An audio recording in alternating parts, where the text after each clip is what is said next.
ठीक है। तो स्टडीज का पहला टॉपिक है और सबसे फर्स्ट टॉपिक यही है पूरे स्टडीज का, मेजर ऑफ सेंट्रल टेंडेंसी। ठीक है, इसके अंदर आता है मेजर ऑफ सेंट्रल टेंडेंसी का मतलब हुआ कि एक वैल्यू को देख के पूरा डाटा का बिहेवियर होता है, उसी को बोलते हैं सेंट्रल टेंडेंसी, उसी को बोलते हैं। तुम एक वैल्यू को भी ले लो, उसको देख के पूरा डाटा क्या कैसा बिहेव करेगा, तो उस वैल्यू को बोला जाता है सेंट्रल टेंडेंसी या एवरेज भी बोलते हैं। तो एवरेज जो है वो इसमें हम लोग 3 टाइप का पढ़ना है, एक मीन पढ़ना है, मीडियन और मोड। ये तीनों को ही एवरेज बोलते हैं, तीनों को एवरेज ही बोलते हैं हम लोग। वैसे हम जनरली बात करें एवरेज का तो मीन की बात करते हैं, एवरेज मतलब मीन, लेकिन एवरेज मतलब ये तीनों ही कहा जाता है। ठीक है, मीन, मीडियन और मोड। फिर मीन का जो टाइप है वो हो गया तुम्हारा अरिथमेटिक मीन, ज्योमेट्रिक मीन और हार्मोनिक मीन। 3 टाइप का मीन है, अरिथमेटिक, ज्योमेट्रिक और हार्मोनिक मीन। ठीक है, तो देख लो कि अरिथमेटिक मीन पूरा डिटेल बताते हैं वो। अरिथमेटिक मीन क्या होता है, कैसे फाइंड करते हैं। सबसे पहले इसी की बात करते हैं हम लोग, अरिथमेटिक मीन की। ठीक है, अरिथमेटिक मीन हम लोग वहाँ फाइंड करते हैं जहाँ हमारा डाटा सिमेट्रिक हो। ठीक है, सिमेट्रिक डाटा हो, सिमेट्रिक डाटा कुछ ऐसा होता है, ये वाला डाटा है, ये ना सिमेट्रिक डाटा है, जितना आगे बढ़ रहा है उतना ही पीछे वो डिक्रीज कर रहा है। तो इस टाइप के डाटा के लिए हम लोग मीन फाइंड करते हैं, अरिथमेटिक मीन। ठीक है, जैसे मार्क्स का एवरेज निकालना है तो हम लोग मीन निकालेंगे, मीन निकालेंगे ना, 4-5 सब्जेक्ट है, मार्क्स का एवरेज निकालना है, क्या निकालेंगे, मीन निकालेंगे। जैसे हम बोले कि इंटेलिजेंसी को मेजर करो, तब तुम मीन उसमें नहीं निकाल पाओगे, इंटेलिजेंसी का मीन निकाल पाओगे क्या, नहीं ना, नहीं ना। ठीक है, तो मीन वहाँ निकालते हैं जहाँ पे डाटा हमारा क्वांटिटेटिव हो, मतलब नंबर्स में, वहाँ मीन निकालता है वो। ये बात इंपॉर्टेंट है, लिख लेना। मीन होता है, mean is measured only for quantitative data, not for qualitative data. Qualitative data जो है जैसे इंटेलिजेंसी हो गया, ब्यूटी हो गया, इन सब के लिए हम लोग मीन नहीं फाइंड कर सकते हैं, इन सब के लिए मीडियन फाइंड कर सकते हैं, मोड फाइंड कर सकते हैं कि कौन ज़्यादा इंटेलिजेंट है। लेकिन मीन फाइंड करते हैं सिर्फ हम लोग क्वांटिटेटिव डाटा के लिए। ठीक है, मीन का पहला प्रॉपर्टी यही है कि mean can be measured only for quantitative data.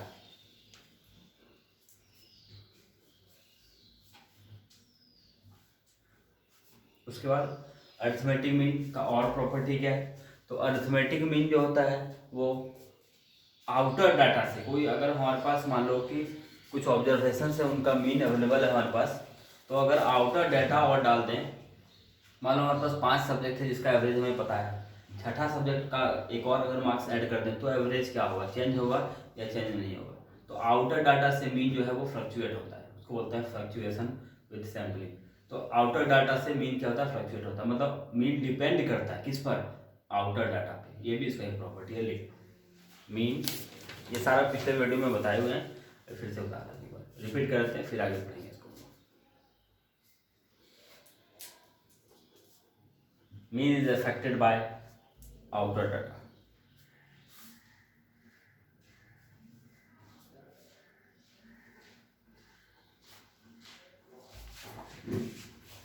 Number 3,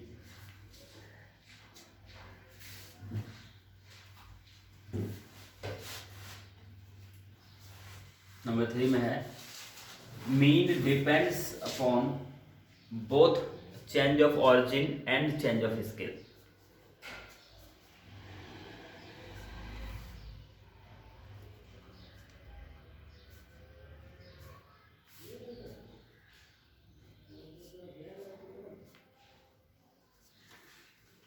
change of origin and change of scale क्या होता है कि मान लो हमारे पास की 10 ऑब्जर्वेशन हैं, ठीक है, 10 ऑब्जर्वेशन हैं, उनका मीन हमें पता है। ठीक है, 10 ऑब्जर्वेशन हैं, उनका मीन x है। अगर हर एक नंबर में कुछ ऐड कर दें, 10 मान लो हमारे पास 10 ऑब्जर्वेशन है, उनका मीन x है, हर एक नंबर में 2 ऐड कर दें तो मीन क्या होगा, तो मीन भी 2 से इंक्रीज हो जाता है। ठीक है, ये एक बहुत इंपॉर्टेंट प्रॉपर्टी है कि change of origin and change of scale, मतलब प्लस से, माइनस से, मल्टीप्लाई से और डिवाइड से, इन चारों से ही मीन चेंज होता है, और उतना ही चेंज होता है जितना कि डाटा चेंज हो रहा है। ठीक है, तो तुमसे पूछेगा ये कि if mean of 10 observation is 20 and each observation is increase by 5, then new mean is क्या? तो न्यू मीन कितना हो जाएगा? 25। जितना डाटा इंक्रीज डिक्रीज हो रहा है उतना ही मीन इंक्रीज डिक्रीज होगा। इसे सॉल्व नहीं करना है, सब सिंपल एक लाइन का आंसर है। इसलिए बोलते हैं मीन डिपेंड करता है किस पर? चेंज ऑफ ऑरिजिन पे और चेंज ऑफ स्केल पे। ठीक है, उसके बाद लिखो mean can not be determined graphically और बाय इंस्पेक्शन। सिर्फ देख के हम लोग मीन नहीं बोल सकते हैं, या ग्राफिकली मीन नहीं देख सकते हैं। Mean can not be determined graphically और बाय इंस्पेक्शन।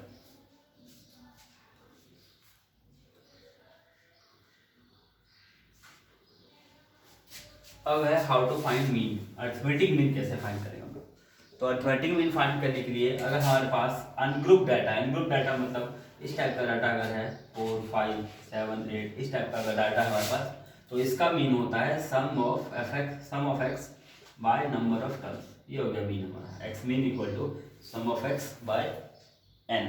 तो सम ऑफ एक्स कितना हो गया, इसको ऐड कर दो, 4 + 5 + 7 + 8, और बाय नंबर ऑफ टर्म्स मतलब 4। ठीक है, अनग्रुप डाटा का मीन ऐसा होता है। ठीक है, ग्रुप डाटा हुआ तो मीन कैसा होगा? ग्रुप डाटा मतलब इस टाइप का, क्लास, इंटरवल, फ्रीक्वेंसी, ये तब मीन निकालने के 3 मेथड है। इस टाइप का क्वेश्चन रहा तो मीन निकालेंगे, जैसे 0 to 10 हो गया, ठीक है, 10 to 20 हो गया, 20 to 30 हो गया, 30 to 40 हो गया, यहाँ पे 7 ले लो, 5 ले लो, 2 ले लो, 4 ले लो। ठीक है, तो इस टाइप का मीन निकालने का 3 मेथड है। क्वेश्चन आते हैं ऐसे एग्जाम में, मीन निकालने का 3 मेथड है। एक मेथड जिसका नाम है डायरेक्ट मेथड। ठीक है, इसमें क्या करते हैं हम लोग, x निकालते हैं, x मतलब मिड पॉइंट ऑफ ये क्लास इंटरवल का मिड पॉइंट। तो 0 to 10 क्या हो जाएगा, 5, 15, 25 और 35 होगा ना। अब सम ऑफ ये fx निकालो। fx क्या होता है, इनका प्रोडक्ट।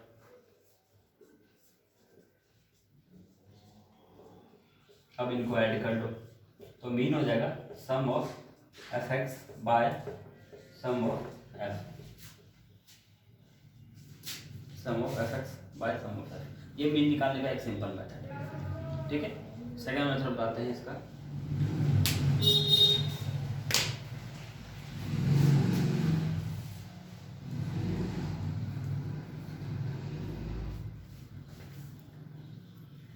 हो गया, लिखिए।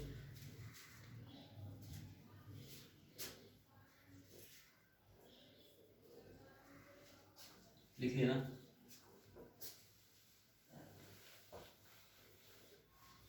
सेकंड मेथड है इसके मीन फाइंड करने का, assumed mean method. Assumed mean method, ये भी है तुम्हारे सिलेबस। एज्यूम्ड मीन मेथड क्या होता है, देखो इसमें पहले हम लोग x फाइंड करेंगे।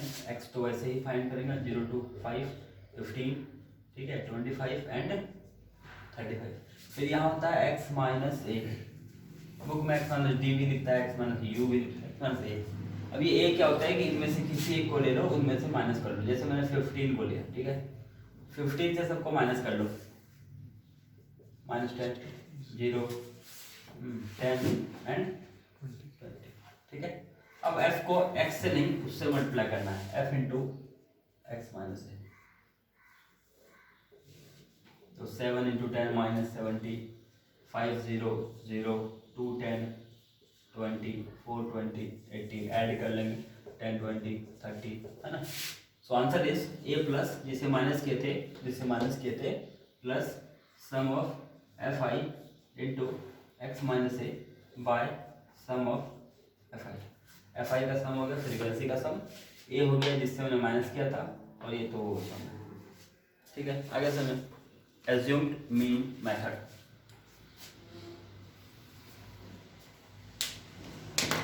ये मीन फाइंड करने का सेकेंड मेथड।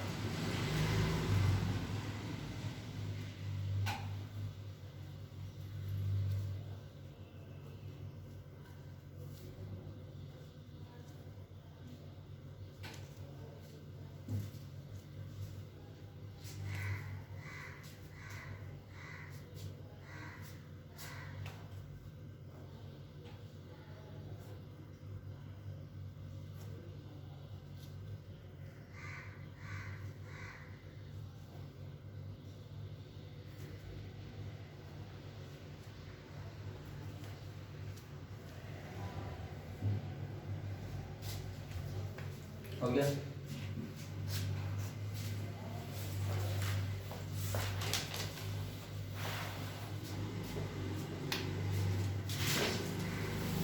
इसके बाद है कंबाइंड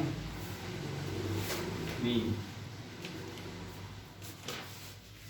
कंबाइंड मीन मतलब होता है कि अगर हमारे पास दो या दो से ज़्यादा डाटा है, ठीक है, एक है n1 observation with x1 mean and 2 observation with x2 mean and 3 observation with x3 mean and so on, ठीक है। इन डाटा को मिलाएंगे तो फिर मीन क्या बनेगा, तो इसका मीन होता है sum of NIXI mean by sum of NI, मतलब n1 x1 plus n2 x2 plus n1 plus n2 plus, ठीक है। जैसे कि एग्जांपल देख लो, if mean of 10 observation is 20 and mean of 15 observation is 12, find the combined mean। तो क्या हो जाएगा यहाँ पे 10 into 20 plus 15 into 12 by 10 plus 15, combined mean इसी को बोलते हैं। दो ऑब्जर्वेशन या दो से ज़्यादा ऑब्जर्वेशन हुआ, उनको मिलाएंगे तो मीन क्या बनेगा। तो सिंपल है n1 x1 n2 x2 bye n1 plus n2, ठीक है, इसको बोलते हैं कंबाइंड मीन।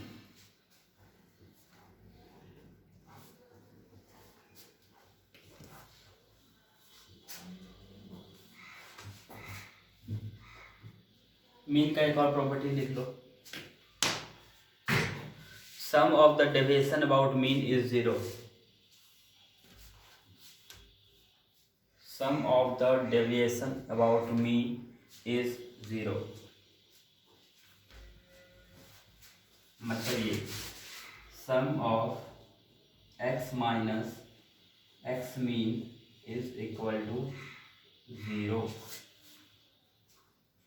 एग्जाम्पल देके समझाते हैं, देख लो एग्जाम्पल। जैसे मान लो नंबर्स हैं 5 10 15 20 25, ठीक है। इनका मीन क्या आ जाएगा, मीन फाइंड कर लेना है, इसका 15 आ जाएगा, ठीक है, 15 आ जाएगा इसका मीन। तो x माइनस एक्स मीन जब फाइंड करोगे तो क्या आएगा, -10 -5 0 5 और 10 आया। इनको ऐड करो, कितना आ रहा है,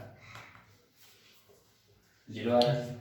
इसी को बोलते हैं sum of the deviation about the mean is 0। Sum of the deviation about mean is क्या होता है, 0। और sum of the square of the deviation, sum of the square of the deviation is least, minimum value find होगा उसका when it is taken about mean. जब x minus x mean का square करेंगे, उसका सम करेंगे, इसका जब स्क्वायर का सम करेंगे तो ये सबसे छोटा वैल्यू आएगा। अगर हम लोग मीन की मिडिल को यूज करें या मोड को यूज करें, तो sum of the deviation about sum of the square of the deviation is least when it is taken about mean. जब मीन को लेके डेविएशन फाइंड करेंगे और उसका स्क्वायर का सम करेंगे तो उसका वैल्यू मिनिमम आएगा as compare to median mode या कोई भी नंबर। मीन का जो वैल्यू आएगा वो लिस्ट आएगा। तो मीन समझ में आ गया, मीन कैसे फाइंड करते हैं। दो मेथड होता है, एक मेथड और है स्टेप डेविएशन मेथड। तो यही दो मेथड फिलहाल याद रखो, ठीक है। एज्यूम मीन मेथड बताए, डायरेक्ट मेथड बताए, कंबाइंड मीन बताए, कुछ मीन का प्रॉपर्टी बताए, मीन कहाँ पे हम लोग यूज करते हैं, किस टाइप के डाटा के लिए मीन यूज करते हैं। तो सिमेट्रिक डाटा के लिए यूज करते हैं। जो सिमेट्रिक डाटा नहीं है उसको बोलते हैं हम लोग स्क्यू डाटा, SKEWED, उसके लिए मीन नहीं फाइंड करते। जो डाटा स्क्यू डाटा है उसके लिए मीन फाइंड नहीं करते। क्वेश्चन ऐसा आएगा, mean can be find for given data, किसके लिए, सिमेट्रिक या स्क्यू ऑर्डिनल, कुछ भी डाटा, तो सिमेट्रिक के लिए मीन फाइंड करता हूँ, समझे। तो MCQ में आएगा तो यही सब क्वेश्चन आता है कि mean sum of the deviation of the mean is कितना, 0, ठीक है, ये प्रॉपर्टी से ही क्वेश्चन आता है, या फिर ये आएगा कि फाइंड द मीन, तो पता ही है कि कैसे करता हूँ, तो कर लोगे आप। ठीक है, मीन का अरिथमेटिक मीन में इतना टाइप है, इतना ही टॉपिक होता है, समझ में आ गया। अब देखो ज्योमेट्रिक मीन और कंबाइंड ज्योमेट्रिक मीन। ठीक है,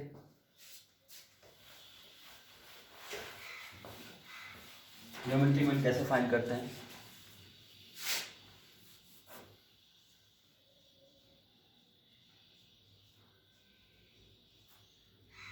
ज्योमेट्रिक मीन होता है x1 into x2 into x3 dot dot xn power 1/n। ठीक है, ये होता है n नंबर्स का ज्योमेट्रिक मीन। ठीक है ना, क्या क्या, तो x1 into x2 plus x3 into x3 power 1/n।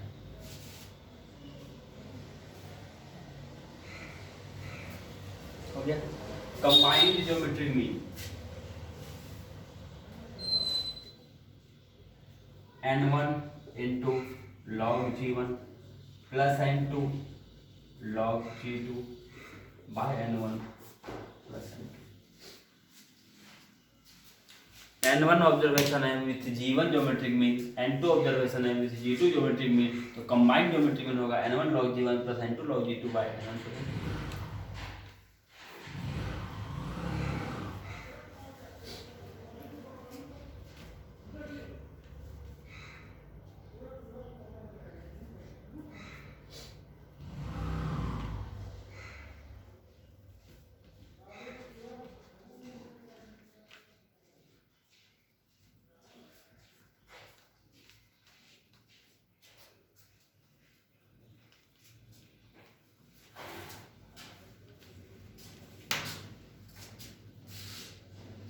हो गया, समझ में आ गया, मीन समझ में आ गया, और ये ज्योमेट्रिक मीन भी हो जाएगा यहाँ तक। नेक्स्ट है मीडियन और मीडियन, एक हार्मोनिक मीन बता देते हैं, जाएंगे median. Harmonic mean of n observation equal to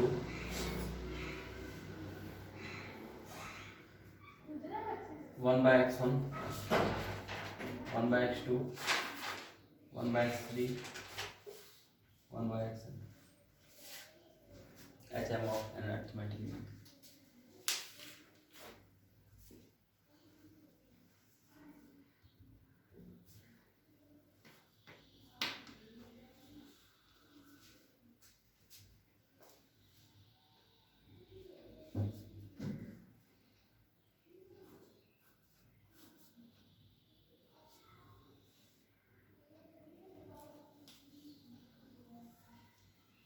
okay ना,